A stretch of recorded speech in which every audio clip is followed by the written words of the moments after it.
Guys, it's Micaiah Lachey and I'm back with another video. Make sure you like, comment, and subscribe to my channel. Girl, you deserve to be happy for once. I just want you to be happy for once. We did just hit 500 subscribers and we got like 18 more. So that's basically like 520, you know? And today we are talking about authenticity. Did I say that right? Authenticity? Or just being authentic in general. I feel like 2025 is going to be the year. Being authentic is the new society's norm. I feel like that's going to be the year. Like this upcoming spring during the summer, I feel like that's going to be everyone's mission. The thing I just want to say that this healing is not for the people around you, but it's for the little girl inside of you. It's time for you to be vulnerable with her, intimate with her, and very much sensitive with her and intentional. It is time for you to meet that little girl in you where you left her and get her to align with who you are now. And the best way you can do that is by healing and forgiving and letting things go. So that's what we're going to try to break down in this video today. Being authentic is not for other people. It is for you. But when you do start becoming more authentic, you do start to welcome people and introduce people to the real and raw. And that energy can help them and invite them in to themselves and get them to want to experience themselves on a deeper level. And remember, we're here to serve each other. We are people serving people. So your healing one day will serve other people and get them to a place where they want different for themselves. That's what this journey is about. First thing you want to do in order to be more you, I should say, to be more you, you want to let go of everything that's hard. Let go of everything that's hard. And I know you're probably like, Kaya, aren't we supposed to embody the hard things, so they can build our self-discipline? I'm not talking about those hard things. I'm not talking about going to the gym, eating healthy, and talking better. I'm talking about fitting in, being depressed, being in the world, being consumed by relationships that no longer fulfill you and that are toxic. Those things are too hard for you. Those things are too hard for you to handle. It's too much on your heart and it's too much on your mental. It's too hard. And when things are hard, they don't feel safe enough. Not enough safety in those hard things. And more than safety is not enough real and rawness in those hard things. So the first thing you want to do is let go of everything that's hard. How do you let go of everything that's hard? You embrace what you actually like. And I know it might sound easy coming from me or, just sound easy in general. It's not easy. And being your authentic self can be hard or feel impossible at times. But the difference between the hard things and your authentic self is that your authentic self does not need approval and acceptance and outside validation if it's not coming from you. So number 2 is to accept the things you actually like. How do you know what you actually like? You write it down on a piece of paper.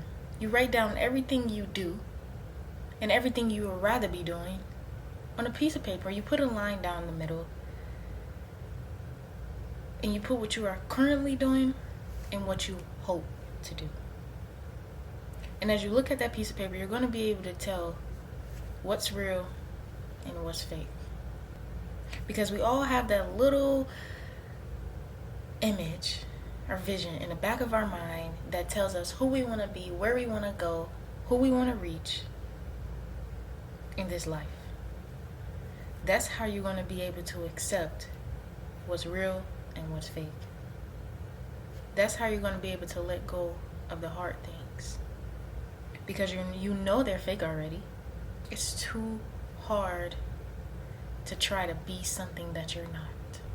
Versus being authentic comes easier. You accept everything that you are.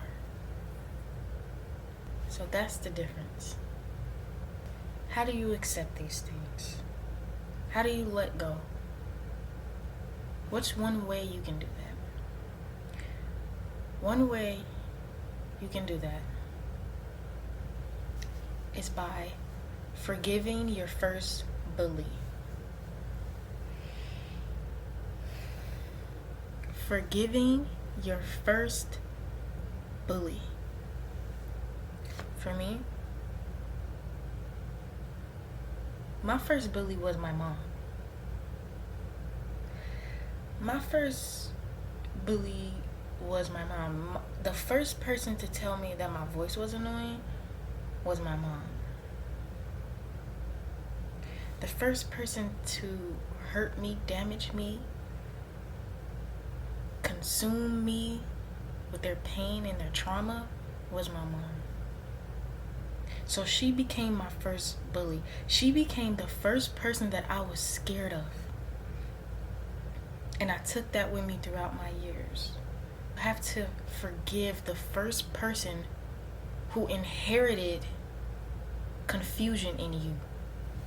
You have to forgive the first person who inherited confusion in who you are. The Bible says in Corinthians 2, now instead you ought to forgive and comfort him, so that he will not be overwhelmed by excessive sorrow. I urge you, therefore, reaffirm your love for him. Reaffirm your love for him. Corinthians 2:10 says, anyone you forgive, I forgive. And what I have forgiven, if there was anything to forgive, I have forgiven. Forgiveness is another one of the highest forms of love. It's one of the many things you can do to keep you going in life. And I know that really the verse or what I said doesn't really tell you bit by bit how to forgive, but I would say that's up to you. Sometimes you have to forgive even if it's not true yet. But even you just saying that out loud or writing it down or talking about it to a friend or a therapist, your brain will start to look for ways for you to forgive. You will start to fall in line with forgiveness the day that you say, I forgive you, Mom, or I forgive you, Dad, or I forgive you, whoever your first bully was. The Bible says, seek and you shall find. And we know the tongue is very powerful. So when we say things, everything else is added onto us. See, that's the thing. You don't have to do as much work as you think. All God said was to forgive. I will handle the rest. You're not going to know how I do it. It'll just happen. And that's very, very important. Very important. That's how forgiveness starts to take place. The last thing, And after you do that forgiving, forgive yourself. Same way. Say it out loud. I forgive myself. I forgive myself.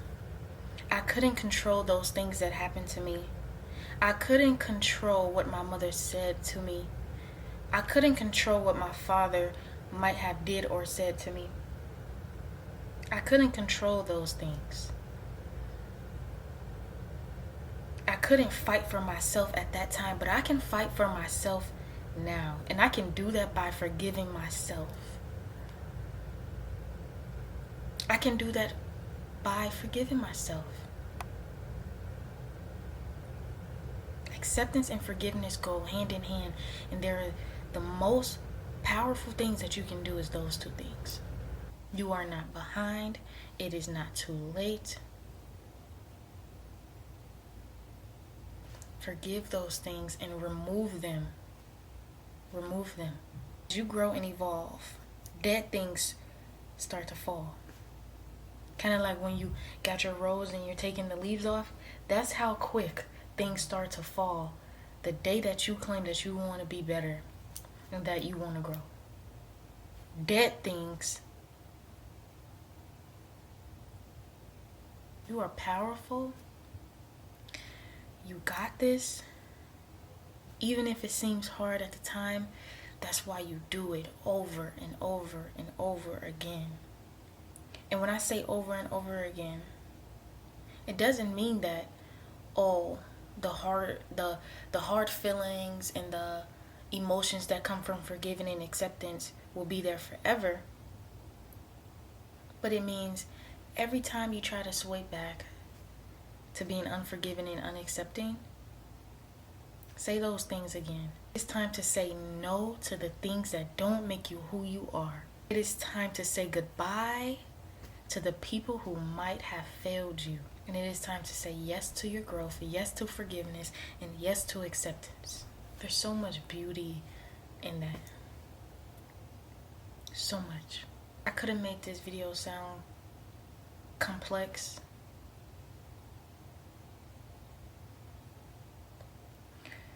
But there's no need for things to be difficult. It's that simple. Now, actually, I have a book recommendation. 2 books. The Holy Bible. Because when you declare these things and you read these things and these things get into your mind about forgiveness and acceptance and love, your mind starts to take a different shape. Your brain. The word is more powerful than what you tell yourself. Second recommendation. This book is called A Return to Love by Marianne Williams. Williamson. It says on the back, our deepest fear is not that we are inadequate. Our deepest fear is that we are powerful beyond measure. I love that. When I read it the first time, I loved it, and I love it now. It took me almost a year to finish this book, and not because it's long, but because I seen everything I needed to see at the right time. I recommend this book, literally because what it says, a return to love. And when you forgive and accept, you return to your true state of being, which is love. That's all there is. That's all that exists. That's all that we can be. So anything else besides that is not truly who you are, because you are love. And being unaccepting and unforgiving is not a loving act. I felt called to open a page. I didn't get a number. Let's try it. This is for somebody.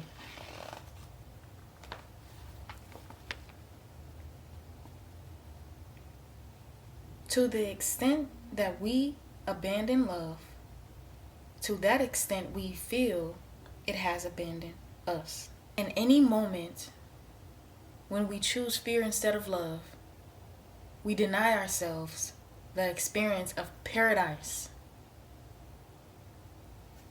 I love that, because that's why it's so hard for a lot of people to forgive and heal.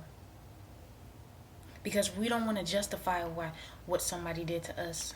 We don't want them to be okay with what they did to us. But you holding on to it is not making it any better.